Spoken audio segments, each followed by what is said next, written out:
NASCAR is a sport celebrating ordinary people doing extraordinary things. The daring of its drivers is balanced by their genuine nature. Martin Truex Jr. is one of the hottest talents behind the wheel. Yet Martin is anchored by his experience growing up, the son of a clam fisher in southern New Jersey. He's survived a full tide of highs and lows in racing and in life. The champion driver knows firsthand that prevailing against rough seas requires sacrifice, hard work, and a loyal crew.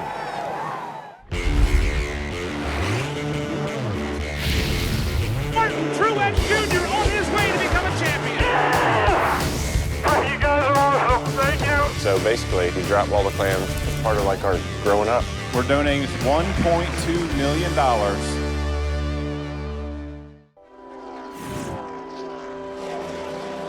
Only strategy is to run as hard as we can. It's going to be close on how it works out. It was almost like fate. Here you go, Martin. Here's the lead.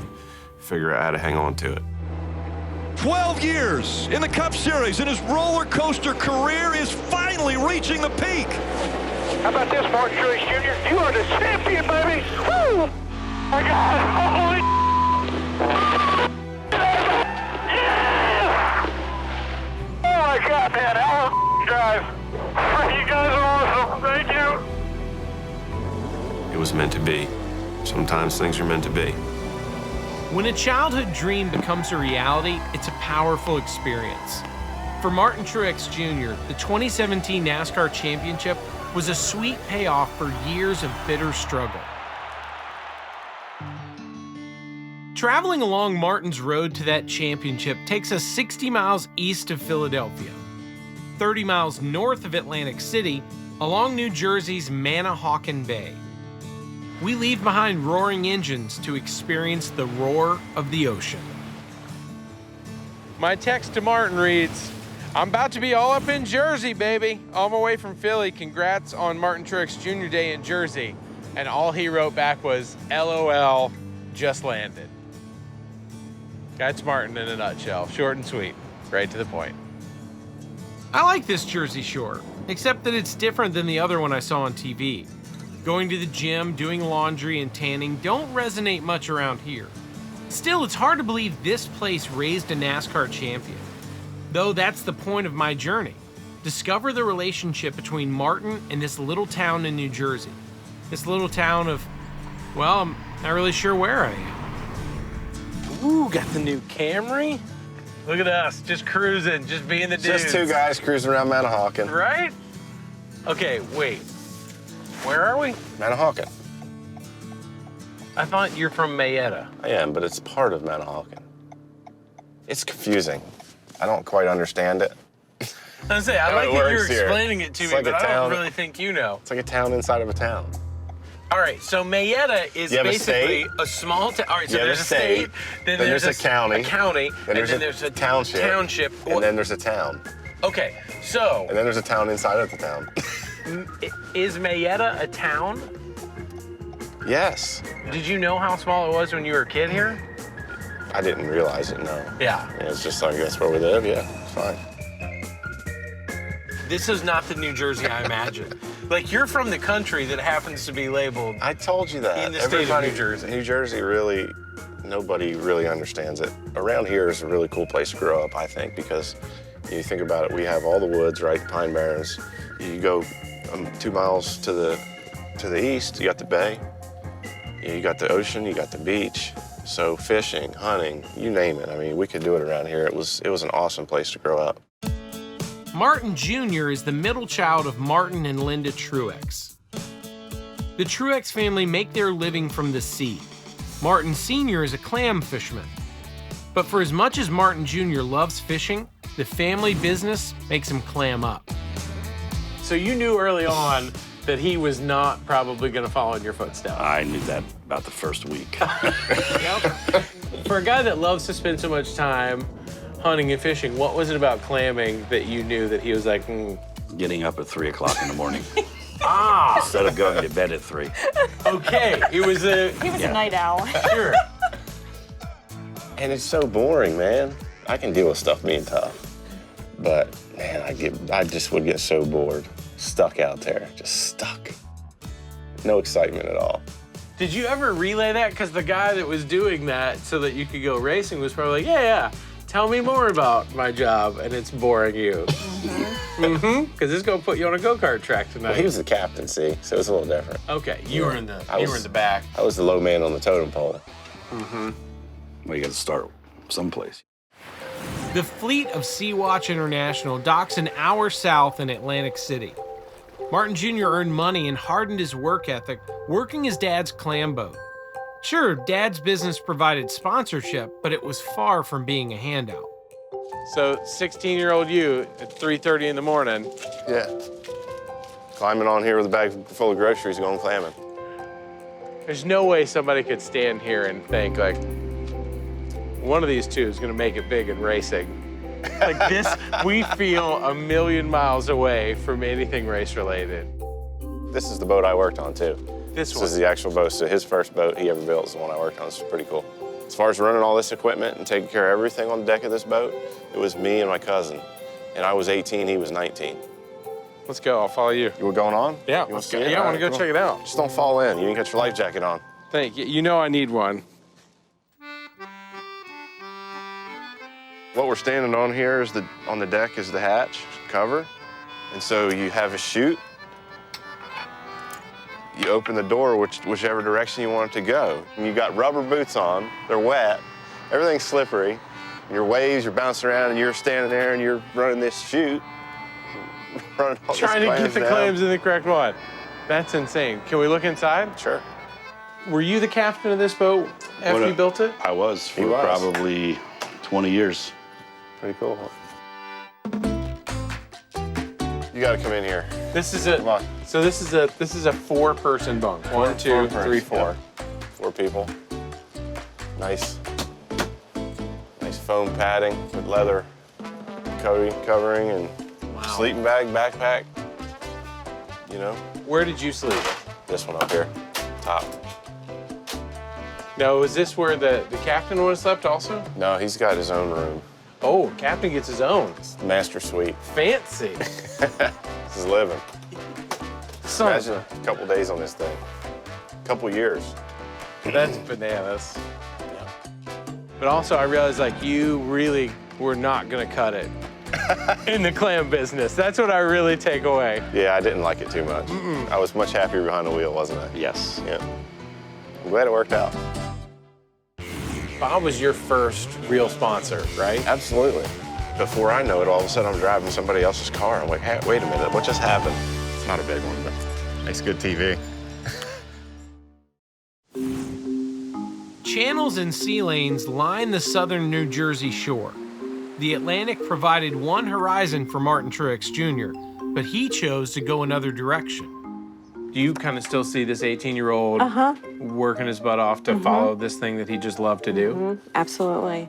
Like he won the championship, but I still feel like he's my son and he's just still the same person. Martin's father also dabbled in racing and was a pretty successful driver at local short tracks. Though he didn't follow his father's steps as a clam fisher, he did follow his father's tread on the track. And here's where I think I first understand Martin in the Jersey tradition. His earliest sponsor paid him in food. Bob was your first real sponsor, right? Absolutely. Yeah. Besides my dad.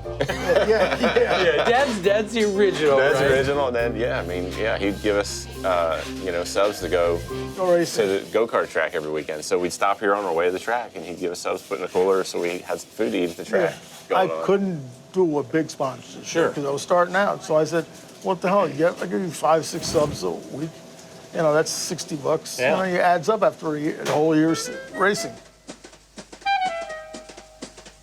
Could you tell immediately that he had a ton of talent?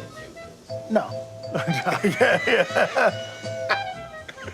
No, yeah, he did have a lot of talent. You could see that right away. Oh, boy. Okay. Great. Thank you. What did, I just said I'll have what you're having. California cheesesteak, lettuce, tomato, mayo. That's what we got every race day. Now, how long was Bob a sponsor of yours when you lived here? I mean, really the whole time, because he sponsored me go-karts, you know, all the local track. When I ran Wall Stadium, the modified, he gave us subs every weekend. Yeah, so I mean, it's just been, that was always part of the deal. He was always there for us. A feeder division to NASCAR was the Busch North Series. Martin's passion in connecting with support from sponsors like Bob and Martin Sr. yielded 5 wins and 13 poles. The success led to attention from NASCAR's top level, and NASCAR's most popular driver, Dale Earnhardt Jr. He quickly became a star, winning consecutive Busch Series titles. Martin Truex Jr. goes back-to-back in the championship race.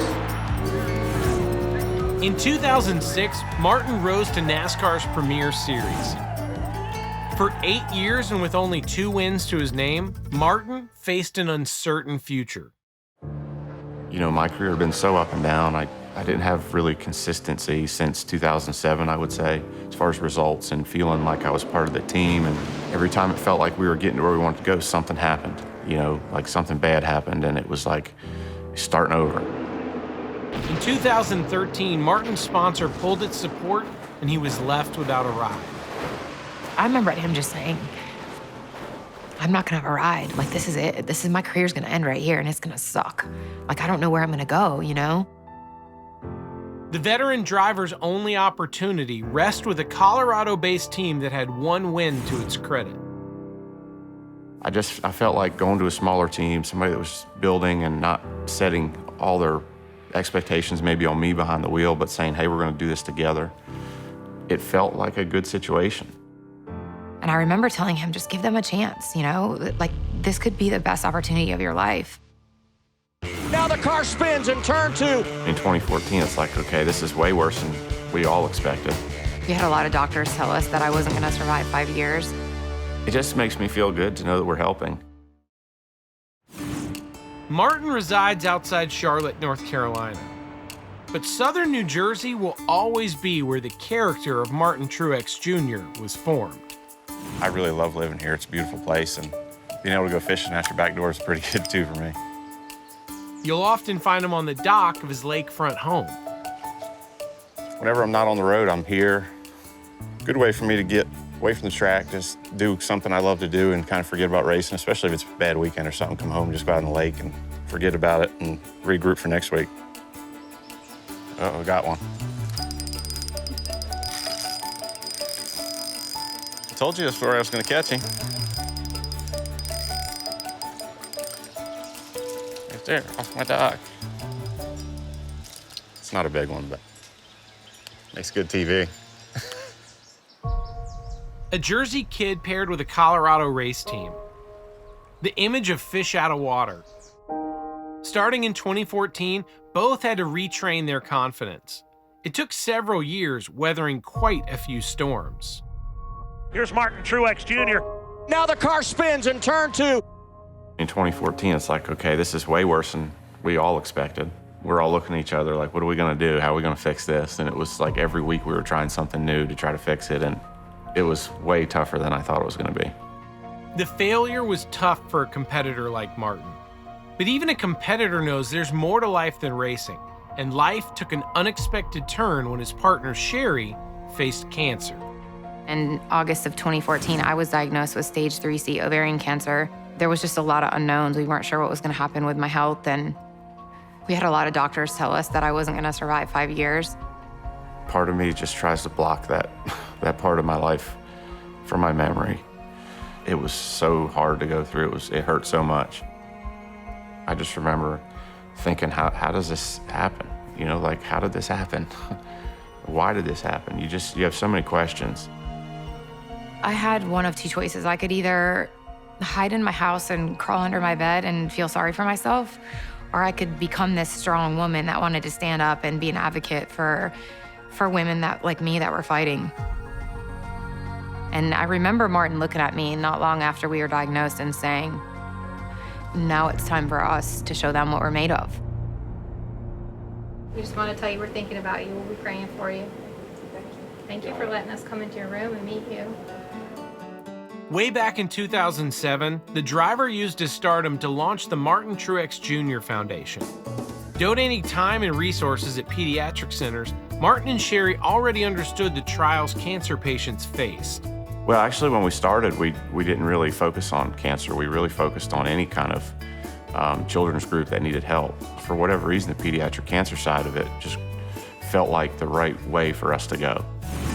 The foundation's main fundraiser is Catwalk for a Cause. Fellow drivers join Martin and Sherry to applaud the courage of children fighting cancer. All the other drivers do golf tournaments and poker tournaments and dinners, but nobody does a fashion show. It's blown up so big that I don't know that Martin and I, either of us could have ever imagined it could have gotten to this point. It just makes me feel good to know that we're helping. You know, the catwalk for them to be part of the show and be the stars and have an exciting day where they can kind of forget about their treatments, maybe just for a day. I think for us, that's the key, really, and that's really what we focus on. This year was our 9th annual. There were 750 people there, and we raised over $700,000. I mean, I can't even fathom that in that short amount of time that it's gotten that big. But I think that within the next couple years, it could easily make $1 million a night, and that's my goal, and I can't wait to see that happen. A night of fun that drives a lot of good. Martin and Sherry's efforts helped direct $1.2 million to Novant Health to construct the Martin Truex Jr. Emergency Center and the Sherry Strong Integrated Cancer Center in the greater Charlotte area. Seeing the families and the kids and their determination, their heart, their fight, you know, that inspired, I think, Sherry to say, okay, they can do it, I can do it. You know, for us, it's part of who we are now. We don't really look back and say, you know, what if? You know, this is who we are, this is what we've been through. We use it as a motivator. You know, I think we always will. I remind myself when I'm tired that I'm standing up for all the women that can't do it because they're lying in a bed somewhere dying from my disease. I consider it an honor to be able to do all those things and to be their voice, and I'll continue to do that until I'm not here. 3.2-second lead. The wait is over for Martin Truex Jr. He's going back to victory lane. Martin and his team hit a stride by 2016. His partner Sherry's cancer also went into remission. He learned to let go of the weight he had long tried to carry on his own shoulders. And I think that after I got sick, Martin realized that it wasn't really all about him.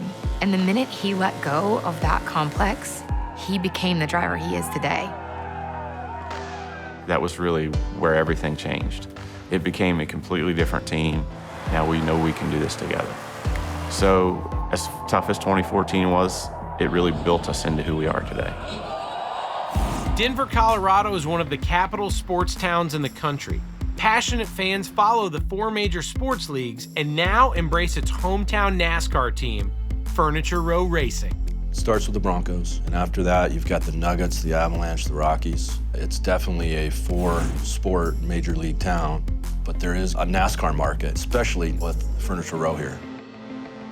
Set against the Mile High City's lavish sports venues, a race shop is rather Spartan. May not be flashy, but the Furniture Row shop serves up results. There's the smells of I-70, of the Purina dog food factory, which reeks of dog food. It's a kind of unique environment some mornings for sure. We're right in the middle of the city. They'd never recognize this as a big-time race shop. First thing you notice, it's a lot smaller and older looking than most places, but this actually was one of the original mattress factories for Furniture Row. So pretty cool, old school feel in here. It's not real big, but a lot of fast cars come out of this little shop right here. Martin isn't a jet setter for style, rather necessity. Back in New Jersey, spending time on his friend Adam's boat kept his ego in check. Mosquito commission. Look at us, we're going out on a boat. I'm not a strong swimmer. He called me up and he's like, hey, you know, the championship weekend was coming up. I was like, oh, that's cool. You in it? You know? So I figured I better get the enter for my buddy to So you were down in Miami? Yeah, I went to Miami. Yep. So. I love that one of your best friends did like, no, I'm supporting you, but that's this weekend, that championship thing.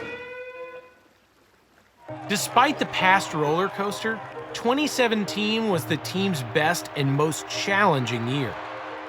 Sherry's cancer returned. Car owner Barney Visser had a life-threatening heart attack, and crew member Jim Watson died suddenly. The chaos brought everyone closer and culminated with an emotional championship celebration at season's end. A lot of it was for her, a lot of it was for me.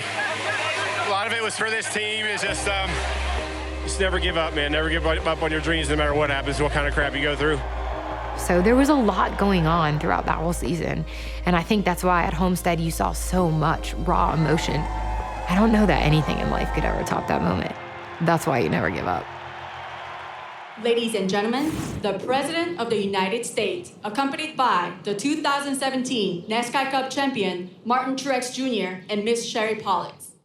And now we're at the White House celebrating with the President of the United States. Yeah, I mean, what a huge honor it was to be there. Does it get lonely being in front? Not at all. Never, right? I had a feeling he might say that. I'm a very proud American, and to be able to do that, I mean, it's just, it's amazing to be able to go there and see it all. What could trump a trip to the White House? The title journey that began in Mayetta, New Jersey, was also recognized by his home state with a Martin Truex Jr. Day proclaimed in Trenton. He's a Jersey guy, and he's the champ. And you're known all over the country and all over the world. And I can't overstate the source of pride that we have calling you one of us. Truex won't let a title change him. He drives forward, and with his amount of determination, success can't help but follow. I don't feel famous. I don't think I'm special. I don't think I'm any different than anybody else. I've been very lucky to get to do what I do. I mean, if you look at my story and you see where I came from, the chances of me getting to where I'm at are really, really slim. I gave it my all, and here I am. So, I mean, I don't know. I mean, I guess that's the message, is just never give up on your dreams and do it your way. Martin's travels to North Carolina, to Colorado, and across the country have not uprooted him as a genuine and caring South Jersey boy. No matter how far his odyssey took him, Martin always kept his course. Against all odds and amid all the glory, Martin remains rooted in the safe harbor of home.